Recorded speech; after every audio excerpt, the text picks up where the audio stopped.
रात के लगभग 2 बजे थे। पूरा शहर सो रहा था, लेकिन एक कमरे की लाइट अभी भी जल रही थी। टेबल पर कई सारे पेपर फैले हुए थे और सामने बैठा एक आदमी बार बार घड़ी देख रहा था। उसके फोन पर एक मैसेज आता है, कल सुबह तक पेपर पहुंच जाना चाहिए, पैसे तैयार हैं। वो आदमी धीरे से मुस्कुराता है, क्योंकि उसके हाथ में था आने वाले बड़े एग्जाम का असली प्रश्न पत्र। लेकिन सवाल यह है, इतना सीक्रेट पेपर आखिर बाहर आया कैसे? कहानी शुरू होती है एक प्रिंटिंग प्रेस से, जहां लाखों छात्रों के भविष्य वाले पेपर छपते थे। वहां सिक्योरिटी बहुत टाइट थी, मोबाइल बंद, कैमरे बंद, हर कमरे में गार्ड। लेकिन अंदर काम करने वाला एक कर्मचारी कर्ज में डूबा हुआ था। उसे पैसों की बहुत जरूरत थी। एक दिन उसके पास एक अनजान कॉल आया, अगर सिर्फ कुछ फोटो भेज दो तो लाखों रुपए मिल सकते हैं।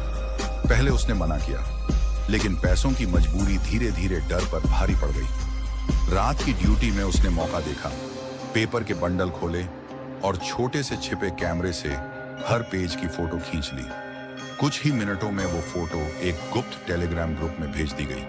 फिर क्या था, एक फोन से दूसरे फोन, और देखते ही देखते पूरा पेपर इंटरनेट पर फैल गया। सुबह लाखों छात्र परीक्षा देने पहुंचे, लेकिन कई लोगों के फोन में पहले से सारे सवाल मौजूद थे। कुछ छात्रों ने रात भर पढ़ाई की थी और कुछ ने सिर्फ लीक पेपर याद किया था। जब रिजल्ट आया तो कई टॉपरों के नंबर असामान्य रूप से ज्यादा थे।